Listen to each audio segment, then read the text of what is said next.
2025 मध्ये घरकुल योजनेचा लाभ जर तुम्हाला मिळवायचा असेल तर त्यासाठी तुमच्याकडे काही डॉक्युमेंट्स असणे आवश्यक आहे.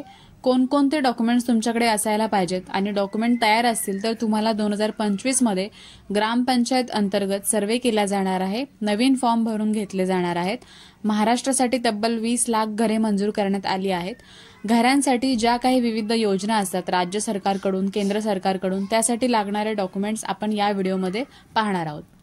तर आता प्रधानमंत्री आवास योजना ग्रामीण यामध्ये ग्रामीण भागासाठी 1,20,000 आणि डोंगरी भागासाठी 1,30,000 असे अनुदान दिले जाते.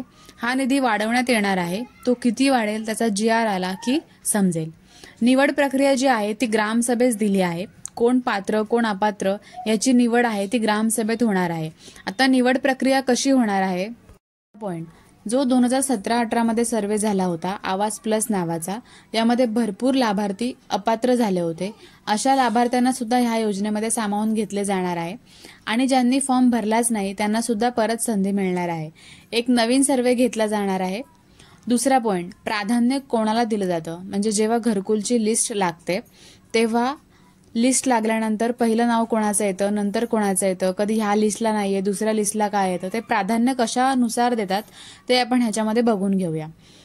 आता प्राधान्य कोणाला दिलं जातं तर लाभार्थ्यांची निवड कशी करण्यात येते, तर प्राधान्यक्रम यादी कशी असते, जनरेटेड प्रायोरिटी लिस्ट त्याला म्हणतात, ची माहिती आवास सॉफ्ट असं साईट आहे त्याच्यावरती उपलब्ध असते. सदर याद्या आहेत त्या ग्रामसभेपुढे ठेवून त्यातून ज्या पात्र लाभार्थ्यांची निवड करण्यात येते.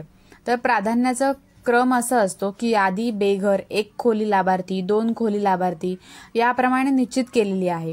प्राधान्यक्रम यादीमधील व्यक्तींची ग्रामसभेद्वारे निवड करण्यात येते आणि निवड करतेवेळी खालील निकषावरील गुणांनुसार प्राधान्यक्रम हे देण्यामध्ये येतं. तर ते निकष काय आहेत ते आपण बघून घेऊया. पहिला निकष आहे 16 ते 59 वयोगटातील प्रौढ व्यक्ती नसलेले कुटुंब, म्हणजे ज्या कुटुंबामध्ये 16 ते 59 वयोगटातील प्रौढ व्यक्ती आहे ते नसलेले कुटुंब. दुसरा आहे महिला कुटुंब प्रमुख व 16 ते 59 वयोगटातील प्रौढ व्यक्ती नसलेले कुटुंब, म्हणजे कुटुंब प्रमुख आहे ती महिला आहे आणि 16 ते 59 वयोगटातील प्रौढ व्यक्ती नसलेले कुटुंब. तिसरा आहे 25 वर्षावरील अशिक्षित किंवा निरक्षर व्यक्ती असलेले कुटुंब, म्हणजे ज्या कुटुंबामध्ये अशिक्षित किंवा निरक्षर लोक आहेत 25 वर्षावरील. अपंग व्यक्ती कुटुंब, ज्यात शारीरिकदृष्ट्या सक्षम प्रौढ व्यक्ती नाही. नंतर आहे भूमिहीन कुटुंब, ज्यांची उत्पन्न स्रोत फक्त मोलमजुरी आहे, त्यांच्याकडे कोणतीही जमीन नाहीये. सदरील गुणांमध्ये ह्या सगळ्या गुणांच्या आधारे ग्रामसभा यादी तयार करतील व अशा प्रकारे गुणांच्या उतरत्या मांडणीने प्राधान्यक्रम यादी तयार करण्यामध्ये येते. आता अर्ज कुठे करावा? अर्ज करण्यासाठी तुम्हाला ग्रामपंचायत आणि पंचायत समितीमध्ये जायचंय. जर आपल्याला घरकुल योजनेचा लाभ मिळवायचा असेल 2025 मध्ये, तेव्हा तुम्हाला अर्ज ग्रामपंचायत आणि पंचायत समितीमध्ये अर्ज करायला लागतो. आता ह्याच्यामध्ये खूप योजना आहेत. प्रधानमंत्री आवास योजना आहे, रमाई आवास योजना आहे, पारधी आवास योजना आहे, आदिम आवास योजना आहे, शबरी आवास योजना आहे. ह्या सगळ्या योजना आहेत त्याच्यामध्ये घराच्या रिलेटेड ह्या सगळ्या योजना आहेत. तर ग्रामपंचायत अंतर्गत तुम्हाला अर्ज करावे लागतात. नंतर सर्वे केला जातो आणि आता यासाठी डॉक्युमेंट्स कोणकोणते लागणार आहेत ते आपण बघून घेऊया. डॉक्युमेंट्समध्ये काय काय लागणार आहेत, तर सगळ्यात पहिलं तर आहे तुम्हाला 7/12 लागतो. 7/12 उतारा किंवा मालमत्ता नोंदपत्र. मालमत्ता नोंदपत्र म्हणजेच तुमच्याकडे 8A असतो तो तुम्हाला दिला तरी तुम्ही चालतो, किंवा 7/12 असेल तर 7/12 द्यावा लागतो. नमुना 8 यासाठी द्यावा लागतो की तुमच्या नावावरती जमीन आहे याचा हा पुरावा असतो, म्हणून तुम्हाला नमुना 8 द्यावा लागतो.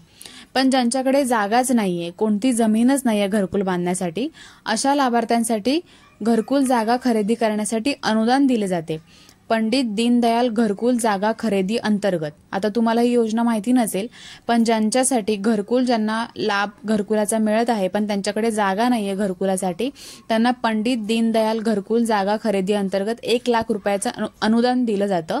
त्या अंतर्गत ते लोक अर्ज करून ते 1 लाख रुपयाचं अनुदान मिळवू शकतात.